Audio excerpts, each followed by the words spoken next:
di sebuah kota kecil bernama Tegalrejo, bukan di Jakarta, Bandung, atau Surabaya yang gemerlap, tinggal seorang wanita bernama Nia.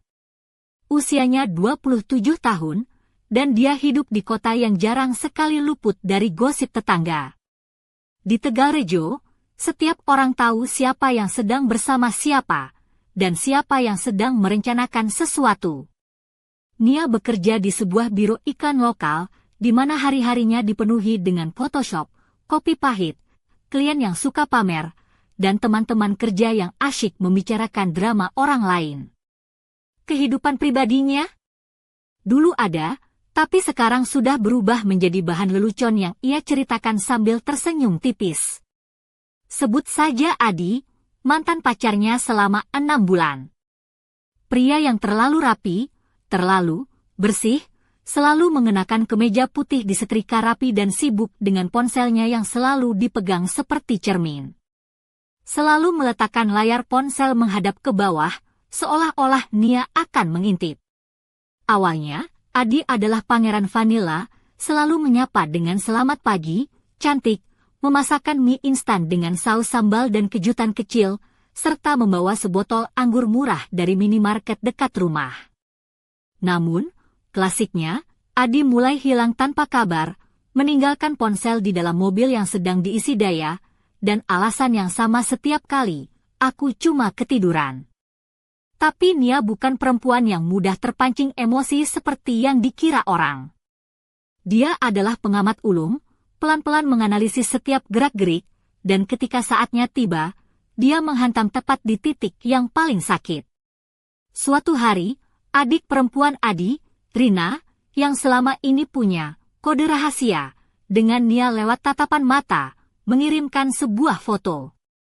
Dalam foto itu, Adi bukan sendirian, dia berpelukan dengan seorang instruktur fitness, gadis yang tubuhnya memang atletis, tapi lebih mirip instruktur senam paha daripada angkat beban. Mereka tersenyum lebar dengan caption, Jumat panas di gym, bukan cuma untuk otot. Nia tidak melotot. Dia justru tertawa terbahak-bahak, karena pada saat itu, ingatannya melayang pada sosok Surya. Surya, pria yang lebih tua dari Adi, dengan suara serak dan tangan yang tahu persis bagaimana memegang sesuatu dengan benar. Selalu sopan, tatapannya tajam tapi lembut, suaranya menenangkan. Nia dulu pura-pura tidak sadar ketika Surya sering menatap kakinya yang ramping saat dia datang memakai celana pendek. Tapi kini, Nia sudah bukan gadis naif lagi. Sabtu itu, Adi pergi ke gym seperti biasanya. Ibunya, Bu Rini, sedang berlibur ke daerah Garut bersama teman-temannya, sementara Surya tetap di rumah. Nia datang bukan tanpa alasan. Membawa kue coklat dan mengenakan gaun ketat warna merah marun dengan belahan dada yang dalam, tanpa memakai pakaian dalam. Di bawah gaun itu, hanya ada niat dan kepercayaan diri. Surya membuka pintu dengan mengenakan kemeja putih yang kancing-kancing atasnya terbuka, sedikit janggut tipis yang membuatnya terlihat maskulin. Aku cuma mau mampir, ngobrol sebentar, katanya pelan. Kalau buat kamu, aku nggak pernah sibuk, jawab Surya dengan senyum tipis yang membuat hati Nia berdetak cepat. Mereka duduk di sofa, Surya duduk dengan santai, sementara Nia menyilangkan kakinya perlahan agar gaunnya naik sedikit, memberi ruang bagi imajinasi. Dia mulai bercerita tentang pengkhianatan Adi, tentang kemarahan dan kehampaan yang membara di dalam dirinya. Surya diam, menatap matanya tanpa menghakimi. Dia tipe pria yang mendengarkan, bukan menyela. Kamu nggak pantas mendapat perlakuan seperti itu, katanya akhirnya. Kamu terlalu nyata untuk drama murahan semacam itu. Apa yang dilakukan pria sejati? Tanya Nia, mencondongkan badan. Aku tahu apa yang aku lakukan, jawab Surya dengan pandangan tajam. Pria sejati bikin kamu lupa sama yang nyakitin. Bikin kamu merasa jadi perempuan sesungguhnya.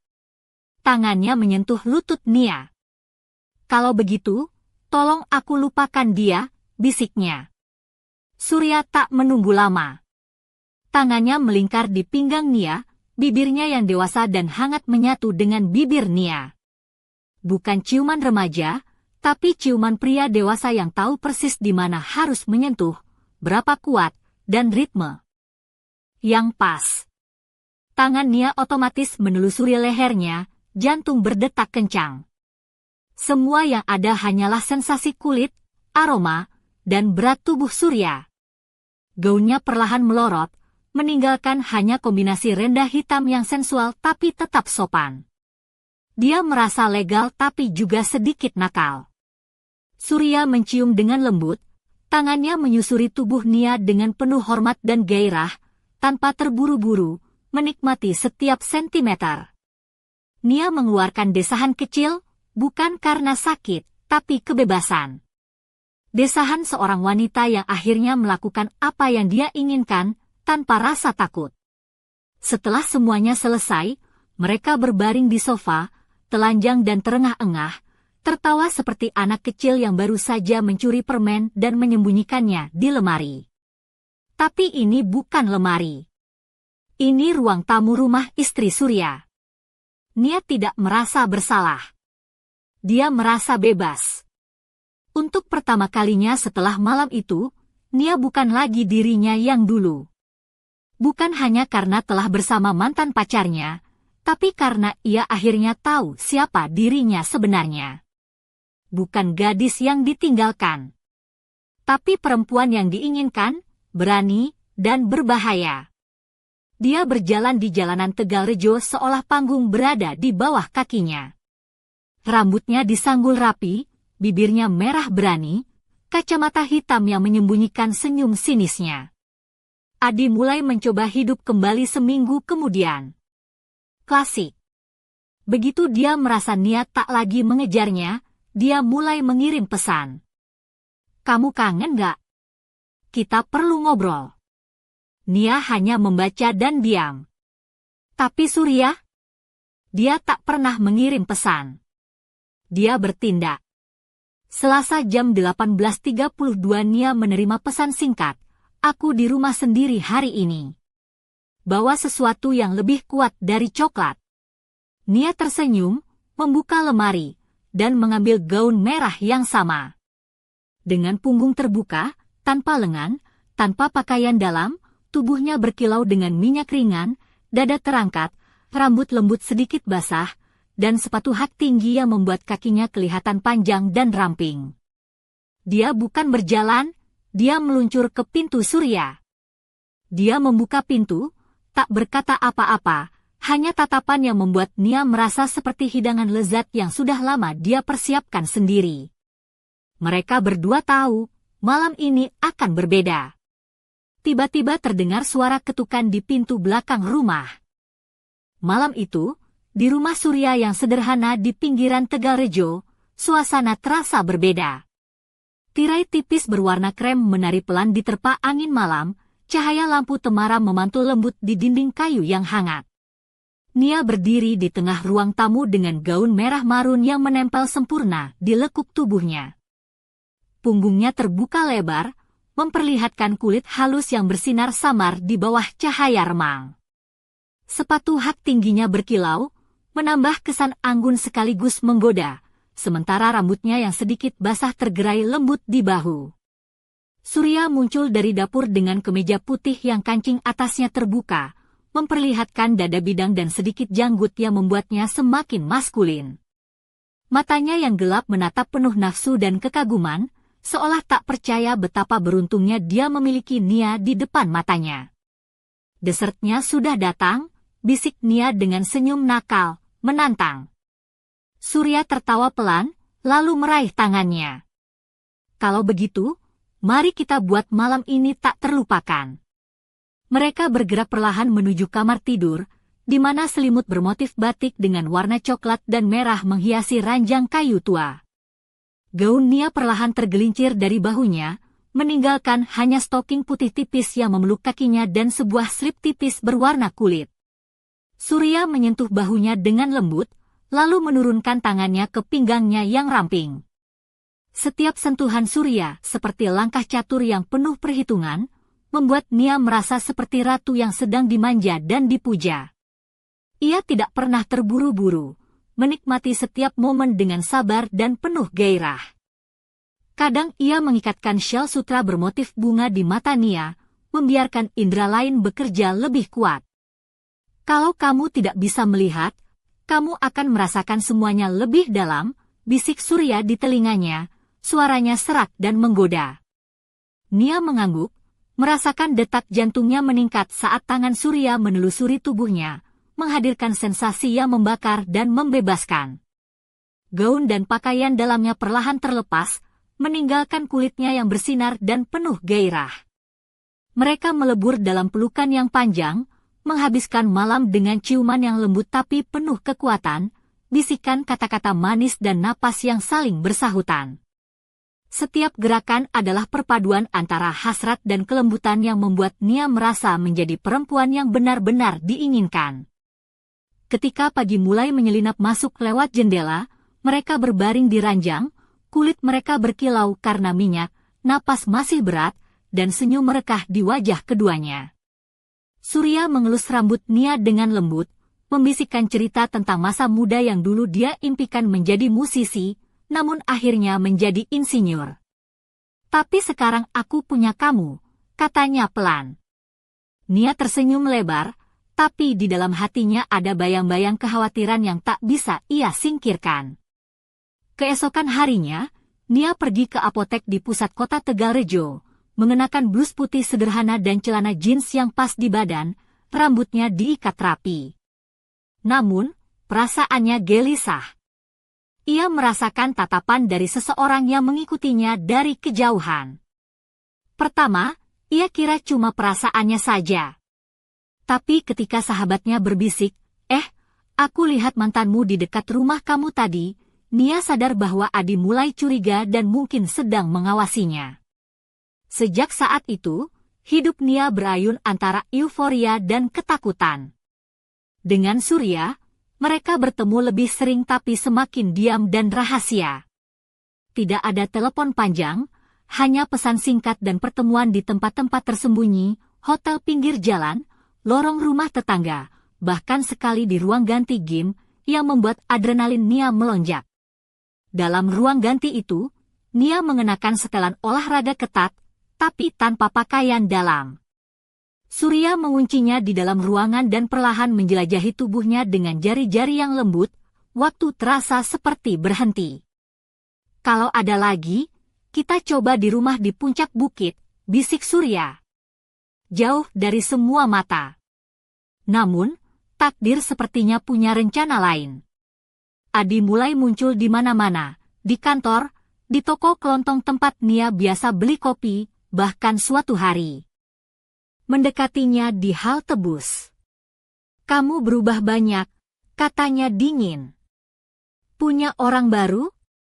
Nia menatap tajam, aku sendiri, dan itu sudah cukup. Adi tidak menyangka Nia tidak lagi tunduk padanya. Dia terdiam, tapi tatapannya menyimpan amarah dan kebingungan. Suatu malam di rumah Surya, suasana berubah menjadi tegang. Nia mengenakan gaun putih tipis, tanpa alas kaki, membawa keranjang berisi aprikot segar. Mereka merayakan piknik sederhana dengan stroberi, anggur, dan nafsu yang membara. Surya perlahan membuka kancing gaun Nia satu persatu, sabar dan penuh perhatian, meninggalkannya hanya dengan stoking putih dan slip halus. Ia menggendong Nia ke dalam kamar, meletakkannya di ranjang dengan selimut batik warna-warni yang sudah agak lusuh. Namun, ada ketakutan yang tak bisa disembunyikan. Surya menatap mata Nia dengan cemas. Ada yang tidak beres, katanya. Ibu mulai curiga. Dia tahu kamu. Nia terdiam, merasakan dingin menyusup ke tulang belakangnya. Kalau ibu tahu, semua akan berantakan, Surya berbisik. Tapi aku ingin merasakan kamu sepenuhnya, selama masih bisa. Malam itu, mereka berdua menyalurkan cinta dengan kesedihan dan kelembutan yang putus asa, seolah masa depan mereka telah dicuri dan harus dijalani dalam satu malam saja. Beberapa hari kemudian, Nia menerima pesan singkat dari Bu Rini, Ibu Adi, yang mengundangnya bicara. Jantung Nia berdetak kencang. Pertemuan di sebuah kafe kecil dekat stasiun itu berubah menjadi neraka bagi Nia.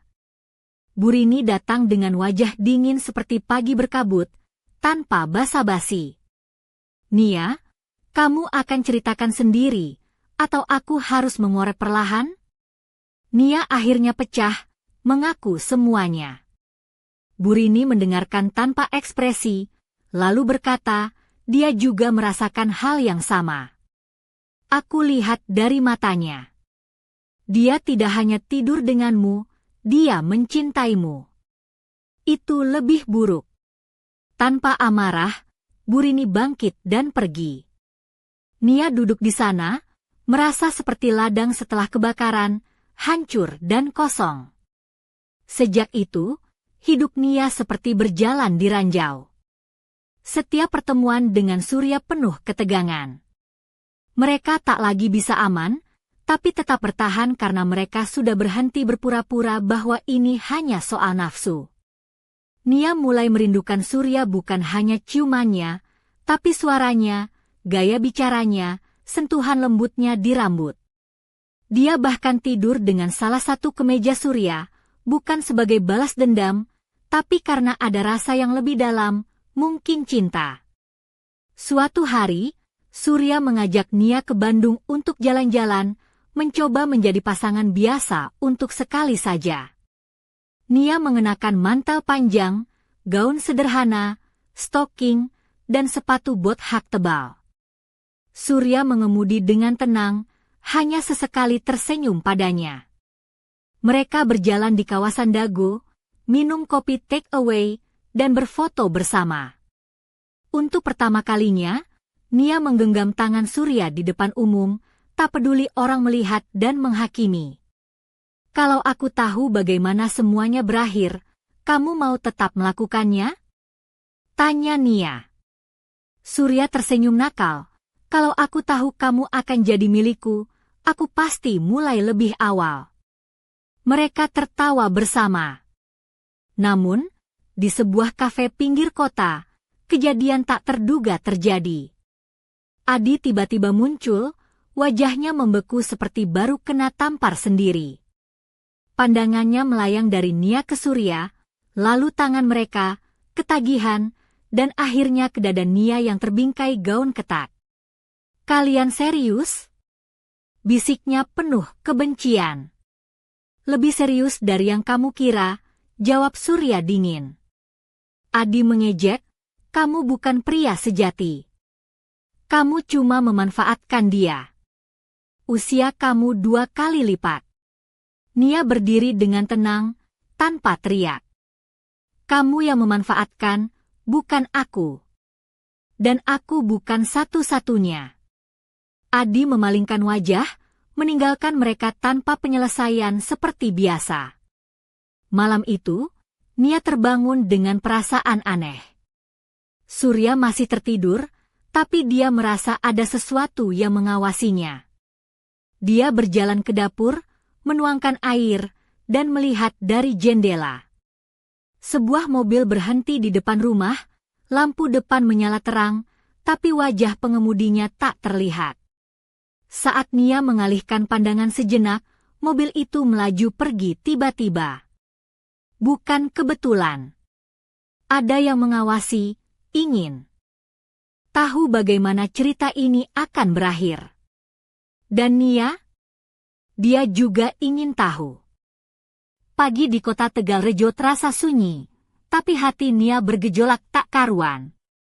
Bayangan mobil misterius yang muncul malam tadi terus menghantuinya. Meski Surya masih tertidur di sampingnya, pikirannya melayang ke kemungkinan terburuk. Siapa yang mengawasinya? Apa maksud dari kehadiran itu? Nia menghela napas dalam-dalam, mencoba menenangkan diri. Dia memilih untuk berpakaian sederhana, mengenakan blus krem lembut yang sedikit transparan di bagian lengan, dipadu rok pensil hitam yang pas di pinggul. Sepatu hat kecil berwarna coklat muda menambah kesan elegan tapi tetap nyaman. Rambutnya yang biasanya terikat, kali ini dibiarkan tergerai bebas, menutupi sebagian bahunya.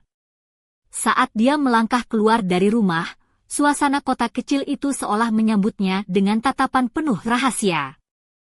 Para tetangga yang biasanya ramah kini menatapnya dengan sorot mata berbeda, ada yang penuh rasa ingin tahu, ada pula yang menyimpan bisik-bisik sinis di balik senyum mereka. Di kantor iklan tempatnya bekerja, suasana juga berubah. Rekan-rekannya mulai menjauh, dan bisik-bisik tentang dirinya dan Surya mulai terdengar. Tapi Nia tetap berdiri tegak, wajahnya memancarkan ketegasan dan sedikit sentuhan sensual yang membuat siapapun sulit mengalihkan pandangan. Suatu sore, saat hujan mulai turun pelan, Nia menerima pesan singkat dari nomor yang tak dikenalnya. "Kamu pikir kamu bisa lepas begitu saja?" Tiba-tiba jantungnya berdegup kencang. Siapa yang mengirim pesan itu? Apakah ini pertanda bahwa masa lalu yang ingin dia tinggalkan akan kembali menghantuinya? Beberapa hari kemudian, Surya mengajak Nia ke sebuah rumah tua di pinggiran kota, yang dikelilingi pohon-pohon bambu. Rumah itu sederhana, dengan cat yang mulai mengelupas dan jendela-jendela besar yang berderit saat angin malam bertiup. "Aku punya sesuatu yang ingin kutunjukkan padamu," kata Surya dengan nada serius. Di dalam rumah itu, Surya membuka sebuah kotak kayu kecil yang berisi tumpukan surat dan foto-foto lama. Foto-foto itu menunjukkan Surya muda bersama seorang wanita yang sangat mirip dengan Burini, Ibu Adi. Ada pula foto-foto yang menunjukkan hubungan rumit yang tak pernah Nia ketahui. "Aku bukan pria sempurna," Surya mengaku sambil menatap Nia. "Tapi aku punya masa lalu yang penuh rahasia. Dan kau harus tahu, bukan hanya kamu yang harus berjuang." Nia terdiam, merasakan campuran antara rasa penasaran dan ketakutan. Apakah ini akan mengubah segalanya? Ketika malam tiba, dan mereka duduk berdua di teras rumah, suara angin yang menerpa daun bambu terdengar seperti bisikan misteri. Surya menggenggam tangan Nia erat, dan matanya penuh dengan janji yang belum terucap. "Tegalrejo menyimpan banyak rahasia, Nia. Dan aku takut, ada sesuatu yang lebih besar dari kita sedang mengintai." Nia menatap langit yang gelap, bintang-bintang tersembunyi di balik awan tebal. "Kalau begitu, kita harus siap menghadapi apapun yang datang," jawabnya dengan suara bergetar tapi penuh tekad. Tiba-tiba, dari kejauhan terdengar suara langkah kaki mendekat, berat dan penuh niat. Nia dan Surya saling berpandangan, sadar bahwa malam ini bukan hanya tentang mereka berdua. Ada bayangan lain yang mulai menggerogoti ketenangan mereka, sebuah misteri yang belum terpecahkan, dan sebuah ancaman yang semakin nyata. Dan di balik semua itu, sebuah pertanyaan menggantung di udara. Siapa sebenarnya yang mengawasi Nia, dan apa yang sebenarnya ingin mereka capai? Malam semakin pekat di Tegalrejo, dan di balik jendela rumah tua itu, bayangan gelap menyelinap dengan hati-hati. Langkah kaki yang terdengar tadi semakin dekat, mengisi keheningan dengan dentuman ritmis yang membuat darah Nia berdesir tak menentu. Di ruang tamu, Surya berdiri tegap, wajahnya serius namun tenang. Nia, dengan gaun hitam panjang yang membalut tubuhnya sempurna, duduk di kursi kayu sambil merapikan rambutnya yang tergerai lepas. Sepatu hak tinggi berwarna hitam menambah aura misteriusnya malam itu. Dia tampak seperti femme fatale yang siap menghadapi apapun. "Tunggu di sini," Surya berbisik sambil melangkah ke pintu depan. Ketika pintu terbuka, sosok pria tinggi dengan jaket kulit gelap berdiri di ambang, wajahnya tertutup bayangan. Suara langkahnya berat dan mantap, seolah membawa beban rahasia yang tak bisa diabaikan. "Surya," suara pria itu dalam, penuh ketegangan. "Kita harus bicara tentang Nia." Surya menatap pria itu dengan mata menyala, tak sedikit pun goyah. "Apa yang kamu inginkan, Danu?" "Danu," Pria yang dikenal sebagai penguasa bawah tanah Tegalrejo tersenyum tipis namun dingin. Aku hanya ingin memberimu peringatan. Nia bukan wanita biasa. Ada sesuatu yang dia sembunyikan, sesuatu yang bisa menghancurkan kita semua. Nia merasakan jantungnya nyaris berhenti. Apa maksud Danu? Apa dia tahu lebih dari yang mereka kira? Surya menutup pintu perlahan, menundukkan kepala sejenak sebelum berkata, "Kalau begitu, kita harus cari tahu bersama. Aku tidak akan membiarkan siapapun menyakiti Nia." Malam itu, ketegangan memenuhi udara. Nia duduk diam, mengenang semua kejadian yang membawa dirinya pada titik ini. Pengkhianatan Adi, percintaan terlarang dengan Surya, hingga ancaman yang mulai mengintai dari bayang-bayang masa lalu. Tiba-tiba, telepon genggamnya bergetar. Sebuah pesan masuk, "Jangan percaya siapapun. Bahkan Surya." Nia menatap layar dengan tangan gemetar. Siapa yang mengirim pesan ini? Dan mengapa mereka ingin merusak segalanya? Surya datang menghampiri, melihat pesan itu, dan wajahnya berubah tegang. "Ini bukan hanya tentang kita," katanya pelan. "Ada permainan besar yang sedang dimainkan, dan kita berada di tengahnya." Nia menghela napas, menyadari bahwa hidupnya yang selama ini dianggap biasa kini berubah menjadi labirin penuh bahaya dan tipu muslihat. "Apapun yang terjadi," ucapnya dengan mata membara, "aku tidak akan lari lagi." Di luar, angin malam membawa bisikan gelap yang menusuk jiwa. Dan di balik bayang-bayang, mata-mata yang tak terlihat terus mengawasi, menunggu saat yang tepat untuk menyerang. Cerita Nia dan Surya baru saja dimulai. Rahasia-rahasia tersembunyi, pengkhianatan yang belum terungkap, dan ancaman yang semakin dekat menanti jawaban. Siapakah sebenarnya musuh mereka? Dan apa harga yang harus dibayar untuk cinta yang terlarang ini? Malam itu, di Tegalrejo, tak ada yang bisa tidur dengan tenang. Karena misteri yang lebih gelap telah membuka pintu. Beberapa hari setelah pertemuan dengan Danu, suasana di Tegalrejo terasa semakin mencekam. Nia merasakan mata-mata yang tak terlihat mengikuti setiap langkahnya, bahkan di tempat kerja sekalipun. Suatu sore, saat hujan gerimis turun, Nia mengenakan blus merah marun dengan potongan leher rendah yang memamerkan tulang selangkanya, dipadukan dengan rok pensil hitam dan sepatu hak tinggi warna hitam mengkilap. Rambutnya yang hitam legam disanggul rapi ke belakang, mempertegas kesan percaya diri dan sedikit misterius. Dia berjalan melewati gang sempit dekat kantor, ketika tiba-tiba sebuah motor berhenti di sampingnya. Seorang pria bertopi hitam dan jaket kulit turun, wajahnya tertutup helm. "Nia," suara pria itu dalam dan serak, "ada yang ingin aku beritahu. Ini tentang Surya." Nia menatap tajam, jantungnya berdegup kencang. "Apa maksudmu?" Pria itu mengulurkan sebuah amplop coklat tua, lalu pergi secepat angin yang menerpa daun-daun kering. Nia membuka amplop itu dengan tangan gemetar. Di dalamnya terdapat foto-foto lama Surya bersama seorang wanita asing serta surat-surat rahasia yang menunjukkan hubungan gelap dan perjanjian tersembunyi. Malam itu, Nia dan Surya duduk berhadapan di ruang tamu rumah Surya. Lampu temaram menerangi wajah mereka yang penuh ketegangan. "Kau harus jujur padaku, Surya," pinta Nia, suara bergetar. "Siapa wanita itu? Apa yang sebenarnya terjadi?" Surya menghela napas panjang, lalu berkata, "Aku dulu berusaha melindungi masa laluku. Tapi sekarang kau harus tahu semuanya. Wanita itu, dia bagian dari dunia gelap yang aku coba tinggalkan." Tiba-tiba pintu diketuk keras. Nia melompat, sementara Surya berdiri waspada. Seorang wanita muda masuk, matanya tajam dan penuh keberanian.